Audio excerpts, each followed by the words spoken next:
Thank you for joining us for Archive Dive. We'll say happy election night. If the polls are still open where you are and you haven't voted yet, what are you doing watching us? Go out there, vote. I'm Katharine Austin, and I'm the curator for the Texas Archive of the Moving Image, or TAMI, a nonprofit based in Austin, Texas. Over the last 13 years, our organization has partnered with the Office of the Governor's Texas Film Commission to bring old films and videotapes back to life. Our Texas Film Roundup program not only provides Texans with free digitization services for their films and videotapes, but also preserves and shares their uniquely Texas stories via our website, texasarchive.org. There you can watch more than 6,000 videos contributed by individuals and institutions from across the state. Archive Dive highlights the people behind the collections on view at texasarchive.org. With support from Humanities Texas, we will chat with contributors about their materials and discover more information about those videos and the Texans who made them. Tonight, we are watching films from the Ramón Galindo collection. Longtime Austinite Ramón Galindo donated more than 100 films and videotapes to the Texas Archive of the Moving Image since 2009, comprising everything from self-made instructional and narrative films to footage of magic performances to home movies of a changing Austin. The collection demonstrates his many talents. Ramón sadly passed away in 2020 at the age of 99, but we are honored to welcome his daughter, Josie Galindo Caballero, to Archive Dive to talk about her father and his incredible collection. We have Josie with us via video call. Good evening, Josie. Good evening. Thank you for having me. Well, thank you so much for joining us. And as a heads up, if anyone from the audience has questions for Josie during our conversation, Team TAMI is monitoring the comment section. But before we start tonight's program, Josie, I wondered if you might introduce us to your father. He had quite the story. Yeah, I had a very interesting childhood. I didn't really think about that till I was an adult. He was always into something. He always had a camera in his hand. He was always looking at everything going on around Austin, wanting to take pictures of everything. When they gonna knock down the old railroad station on 4th and Congress, he was there. Things around the university. He was just a very interesting man, not only with his magic. He was a master tailor, and so he was just, his hands were always working. And I'm just like World War II veteran. Just like it just keeps going. But he lived such an incredible life, and we're so grateful to have his collection. But speaking of his collection, what can you tell us about the materials that both he and you brought to TAMI through the Texas Film Roundup? Well, I had talked to him many, many times over the years. What am I going to do with all this film? Yeah. And thank God he found y'all. He went to y'all. Y'all had your open arms for him. Helped me when he passed away. We made movies. We went to to all the Aqua Festival parades. We just constantly, never a dull moment. I carried so many cameras for him and tripods, and he had quite the collection. The family crew. But well, we can get started with tonight's program, and we even have sort of a special segment to start us off where Ramón shares how he got into filmmaking. Let's roll the clip. I've been a camera bug all my life. I first started out box camera, brownie camera, one that you turn the film by hand. You only take one shot. Well, I've used that camera quite a few days back in those early days. I got into shooting film. Now, first of all, I practice magic. And doing that, I'm always creative. Think about something I can improve on a particular trick or something that I think hasn't been done. I'll try it and finally get it down to where I can practice and take all the bugs out of it. That's how I got into movie making. So that footage comes from a 1950s home movie compilation, but the audio comes from an interview that TAMI's former managing director, Madeline Moya, did with Ramón back in 2015 as part of our Amateur Auteurs web exhibit, which everyone can still explore at amateurauteurs.com. What else can you tell us, Josie, about the origins of your father's interest in filmmaking? Was it something that he had like as a kid? No, I don't think so. I think during World War II, he got a hold of a camera and he started taking pictures of some of the things. And he had, of course, had to get that film back to the United States. Yeah. But when I was little and we were just practicing magic at Metz Elementary School on Sundays, how he got every Sunday the auditorium, the key to that auditorium, and we went in and rehearsed magic. He would have someone filming it. On Monday, he would take that film to be processed. On Friday or Saturday, he'd get it back. We'd watch it on Saturday, go back Sunday and fix anything he saw that he felt wasn't right in his magic act. So movies and film were part of my life as well as his. He loved taking pictures and called himself a historian. He definitely was. And, he makes that connection between magic and film in the segment we just watched, and you brought it up too. And I think that's such an important thing to highlight because, it's like I studied film in school, and it's like, as anyone who did film studies knows, so it's like there's a long history of like a connection between stage magic and film. Some of the earliest film pioneers were also illusionists and magicians, and they use those skills to create, special effects and filmmaking techniques that we still use now.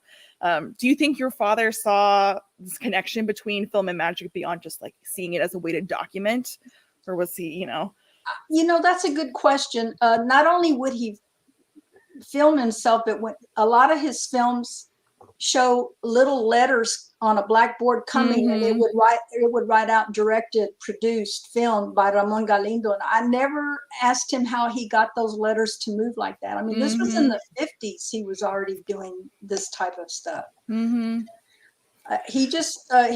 Everything fascinated him. He just went above and beyond trying to do the best he could. And back then, as I mentioned, we would have to film it on Sunday, process it on Monday, because nowadays you can immediately see back on video what went wrong. And that wasn't the way it was back then. I feel like too, with both magic and with filmmaking, especially at this point in time where you're having to wait to process the footage and develop the footage to edit it, there's this through line of being good at like tinkering with things and figuring things out and perfecting them that really resonates to me. And as a filmmaker, we talked about him being a historian, a documentarian. Ramón consciously prioritized documenting the changing Austin landscape. In our next segment, he highlights the inaugural Austin Aqua Festival, which was a 10-day festival held every August from 1962 to 1998 that featured local music acts and a variety of water-related events. Let's roll the clip.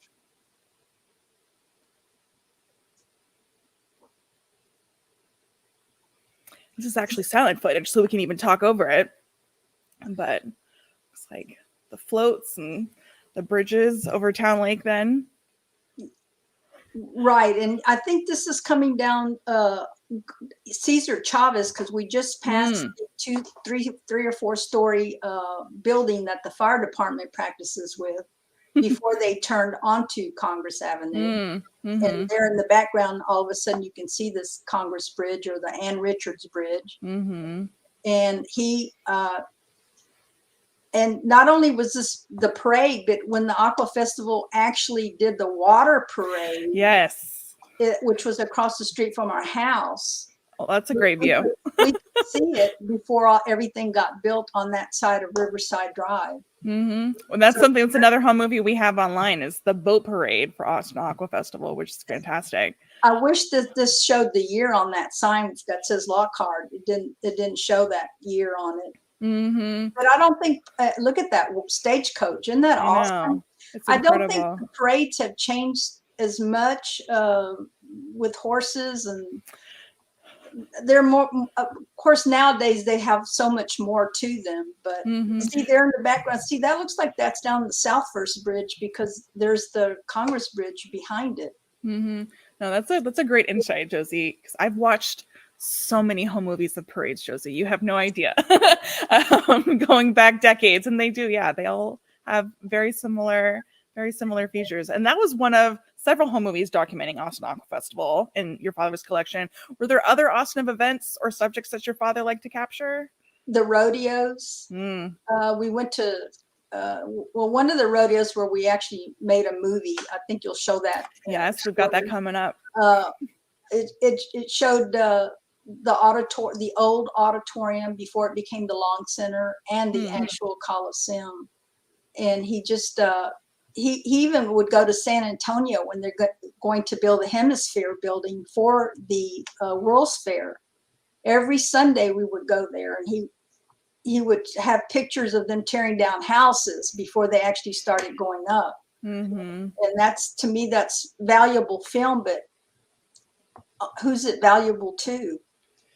Yeah. Well, it's incredibly valuable to me as the person that's curating a web exhibit on Hemisphere right now, Josie.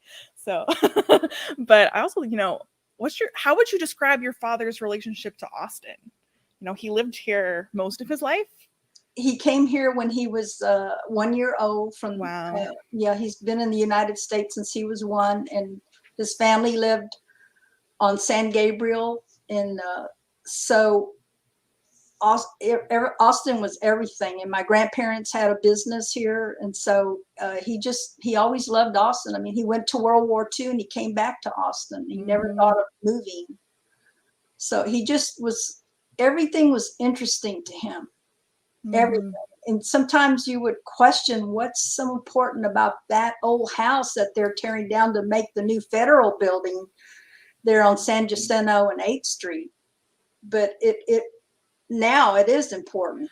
Definitely, because well, I mean, it also, he obviously wasn't shooting films as a 1-year-old in 1922, but 1922 to 2020 is quite a period of change for Austin. Yes, it is. We're so lucky that he caught so much of it on film. And I would say, too, our next segment features not one, but 2 popular subjects among Tammy's home movie collections, which are snow and the family dog. Let's roll the clip.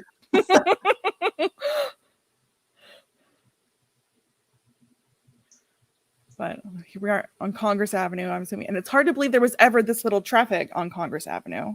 And that's my dog, Humphrey. Little Humphrey. I never really knew what kind of dog he was. Well, so the best kind of dogs. And my father was just going to work. And again, you see, he had a camera. He's driving down Congress Avenue. It's snowy. The streets are wet. They don't seem to be too icy. You can see by how old the cars are. It was in the 60s. And Humphrey was leading the way, and he had to turn around and go back to take Humphrey back home. So my dad got to his job late that day. Did he just set Humphrey loose? Did Humphrey escape? And he was like, this will make the perfect shot of Humphrey on Congress Avenue. I know that a lot of people have viewed that video about Humphrey. I know it's one of Tammy managing directors Elizabeth Hansen's favorites from your father's collection, and it's great. And there's the old auditorium before it became the Long Center. There's the Coliseum. It looked like an airplane hangar. What I love about that too is that your father also understood of like the importance of a slow pan. Yes. It's like we can really get all these buildings because we're going to take our time as we pan over. It's not the most common among home movies. I'll say that for sure. And then beyond home movies, Ramón also produced 2 narrative films, Josephine's Dream in 1962 and A Day of Horror in 1964. And the first uses special effects to take us into the mind of his daughter, which is Josie. We have the special guest right here as she dreams about the Austin Rodeo. Let's roll the clip.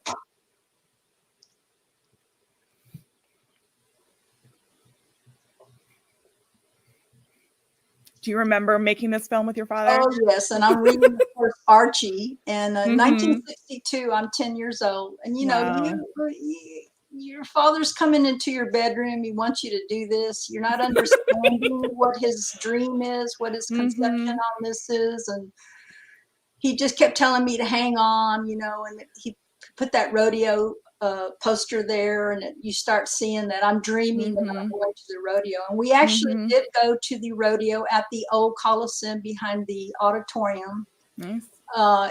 They played baseball there as well, but they had the rodeo there. And Michael Landon, Little Joe from Bonanza, was the guest at that rodeo. And so that's why we went. My father had all this already in his head. Well, I was wondering that too, of sort of what was the genesis of how this was filmed. Did you guys go to the rodeo and he shot this footage and he's like, I have the great, like a great framing device of how I want to present this footage, or did he come up with this story first and then it was like now we'll go to the rodeo?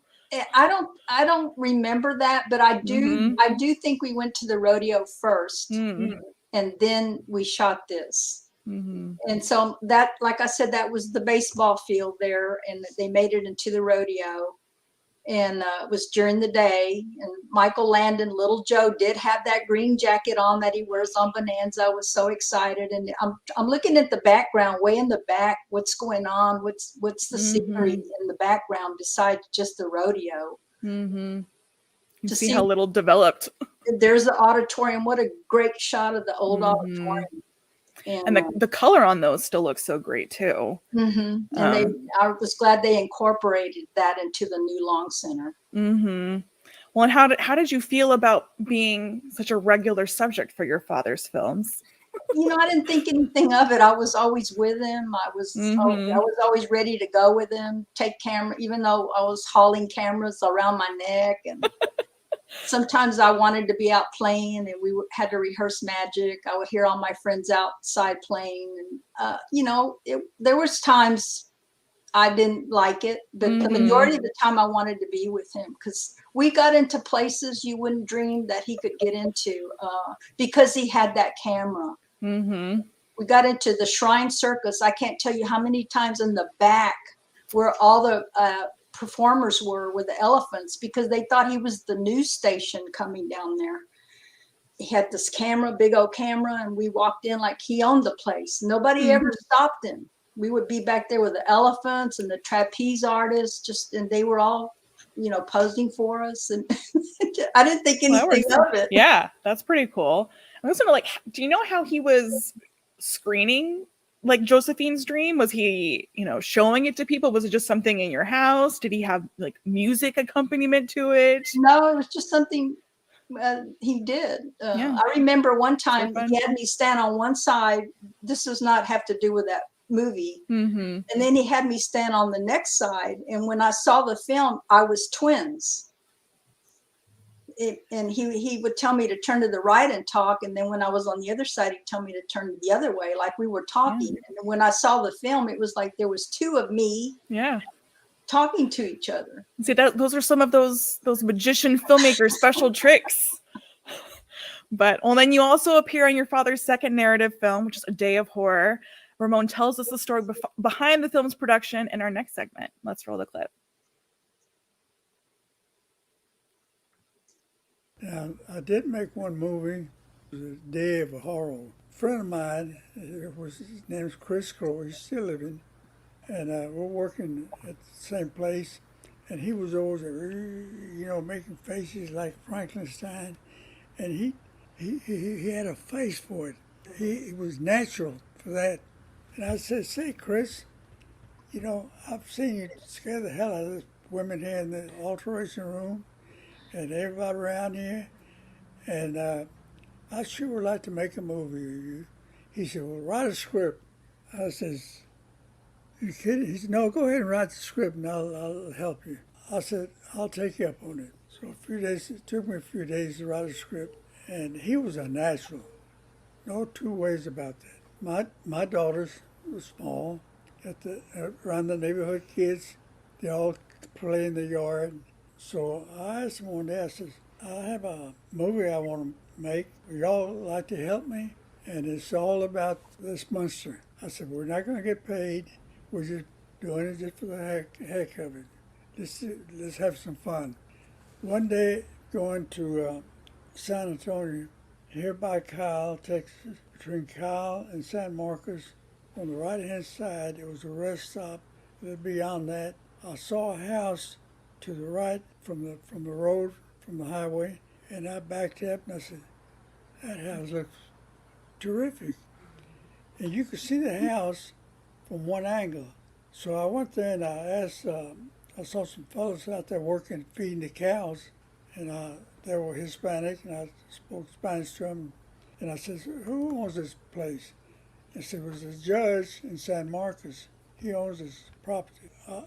I said, well, I sure would like to have his phone number They said, well, we have his phone number. So I said, well, that's good.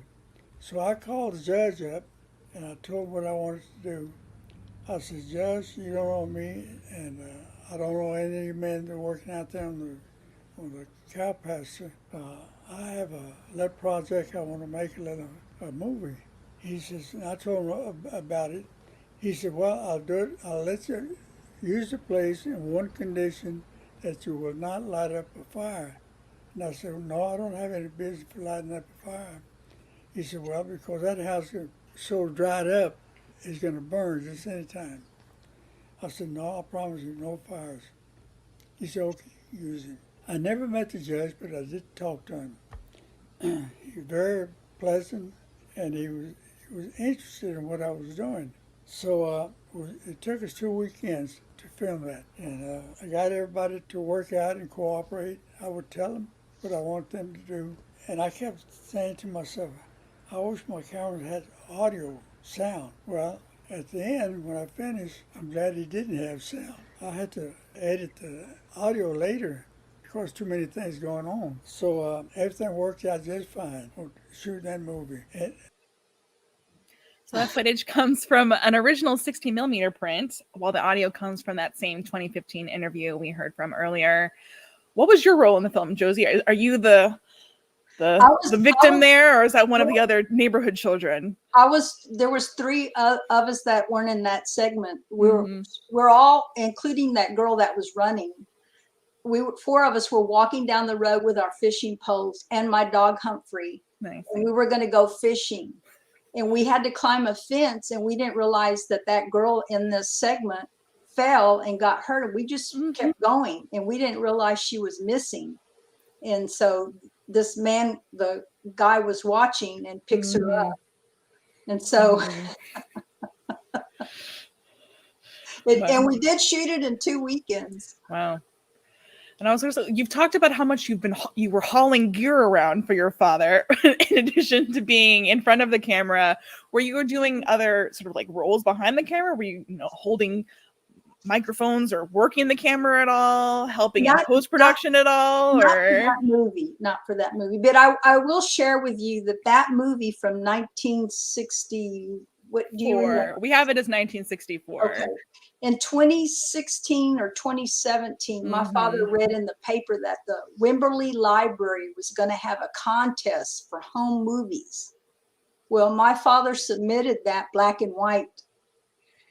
He went that day when they were going to decide who won.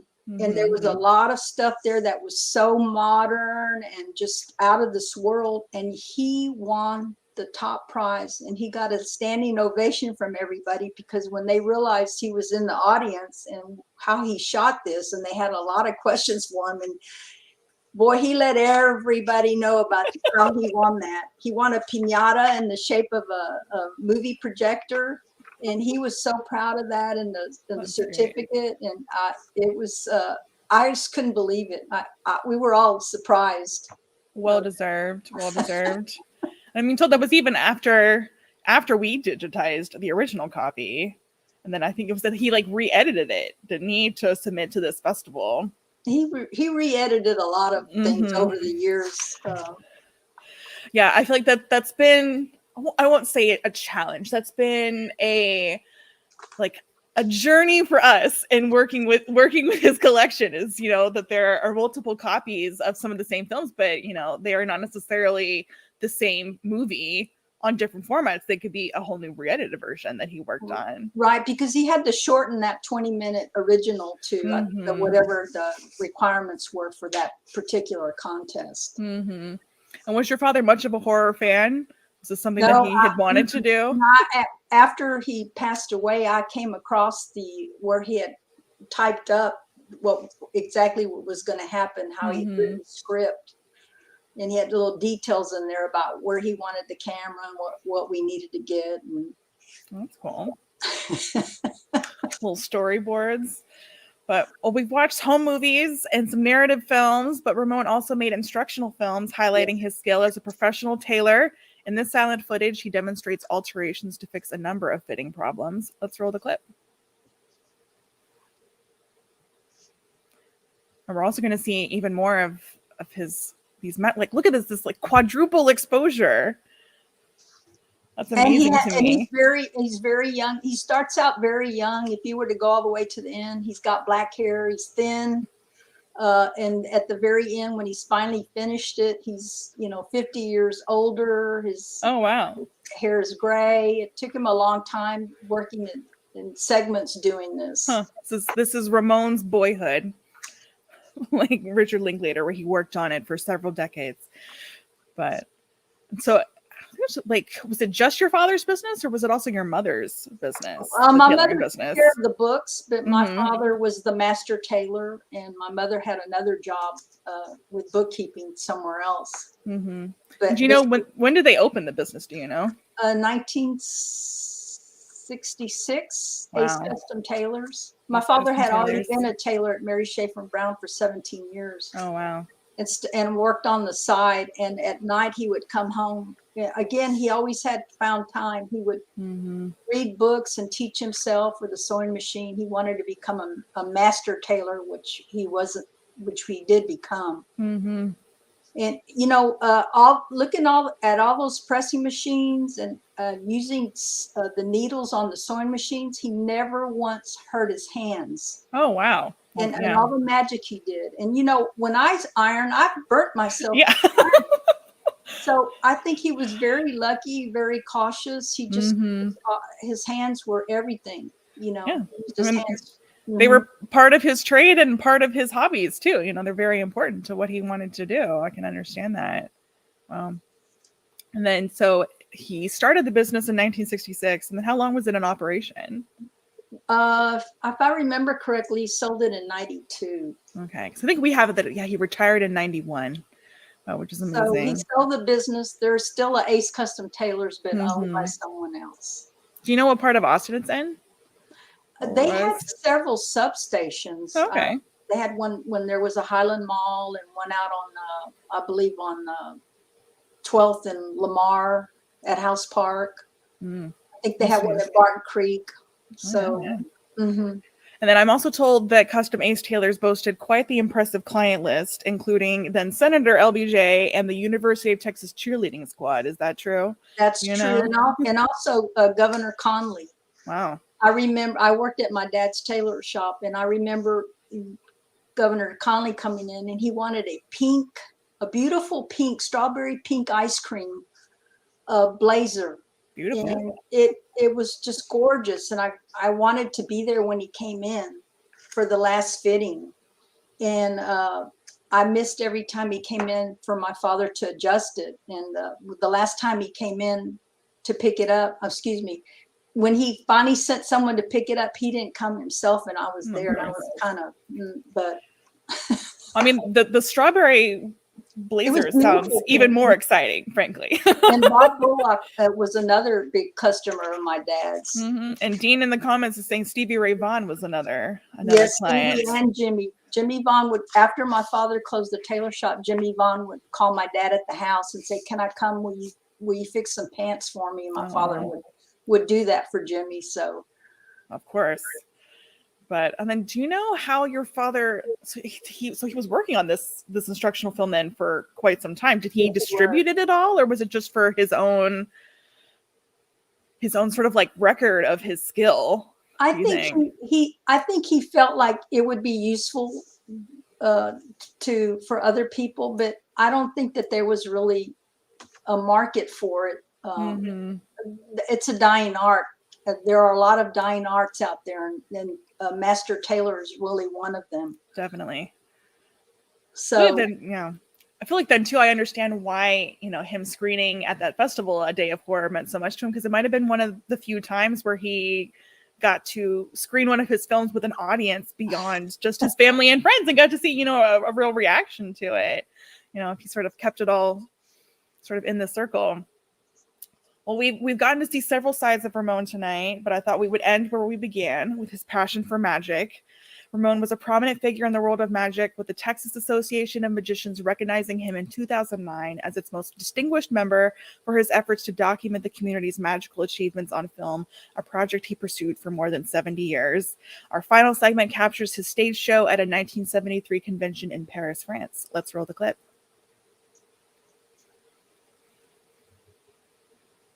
I love how he decided to costume himself for this performance too. He made that costume. Oh my goodness. Yes. Well, of course, if he was a master tailor. Siegfried and Roy was a friend of my dad. Siegfried told my father, says, Ramon, why are you wearing tails? You're a Mexican.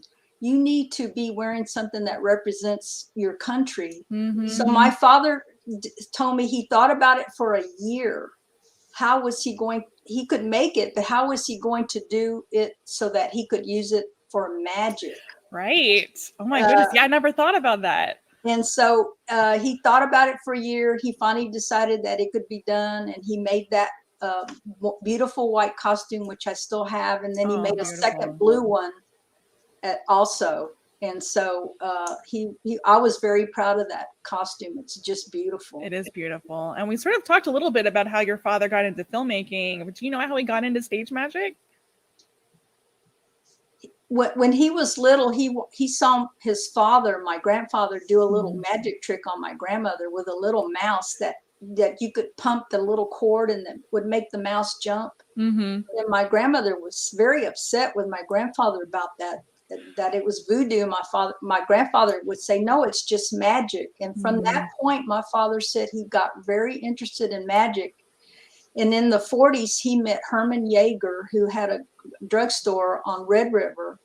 He was a mentor from my father. And I spent many Saturday nights just sitting there listening to them talk about magic. And my father was very interested in doves and parakeets. He mastered parakeet magic and wrote a book on it and made a video on it. Yeah, it's called A Bird in Hand, also on the website. The parakeets can bite the heck out of you. So when we went to Doves, I was very excited because I'm not a parakeet person. And so his presence with stage magic, he was just, and he had a very good presence on the stage. Mm-hmm. He would look at the audience and acknowledge that they were there. To me, he was also made to be on the stage. He just had that presence. Mm-hmm. And he was always doing that.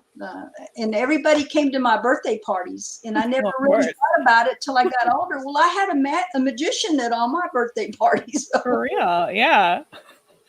Well, did you share his interest in magic, or were you just along for the ride, Josie? No, I was his assistant until I was 28 years old. Oh my goodness. And so I watch magic very differently than most people. And I do enjoy magic, but I'm always looking for how it's done. Mm-hmm. I'm looking at it differently. You've seen behind the curtain. I have seen behind the curtain. But to wrap up, did your father think much about preserving his films at the time? How was he saving all of these films and videotapes? I asked him over years and years, what am I supposed to do with all this? Mm-hmm. He'd say, well, you'll figure it out. And I'm like, no, I need you. And thank God for the Texas Archive of the Moving Image when they came along, because that was right then and there, my eyes opened up and I thought, these people want this kind of stuff. It's just so valuable. 70 years of magicians that are no longer here. Mm-hmm. Those magic tricks haven't been done in 50 or 60 years, some of them from the 50s and 60s. So it's just a big suitcase of wonderful things, is all these magicians, what they said, how they presented on stage, the tricks they did, what happened to those tricks, or if somebody has a trick and they don't know how it's done. Maybe in one of these magic films, they'll see how it was supposed to be used. Mm-hmm. Which I think is such, demonstrates the value of preserving this collection and sort of like that angle. But do you see other values in preserving this collection, both in terms of like the home movies, the amateur films, these industrial films that he made? I do. I think at some point somebody somewhere is going to say, I wonder how did they do that? Kind of like the pyramids. How did they build those pyramids? Well, maybe something my father has will figure out how it was done. Mm-hmm. I love it. Well, thank you, Josie. We're so grateful that your family shared this collection with us and our audience as a contributor to the Texas Film Roundup program. And it really was a special privilege to talk to you about your father tonight. I wasn't lucky enough to ever meet Ramón, but I know several people at TAMI did. And he was just this magical person that I always heard about how much everyone at TAMI just loved him. And I know we're excited to see what other stuff we might find in the other new parts of his collection that we received from you after he passed away.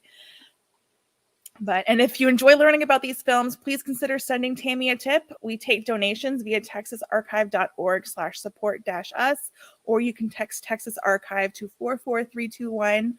Archive Dive is made possible in part with a grant from Humanities Texas, the state affiliate of the National Endowment for the Humanities. Good night, Josie, and good night, everybody watching. Thank you so much. Thank you, Josie. Good night.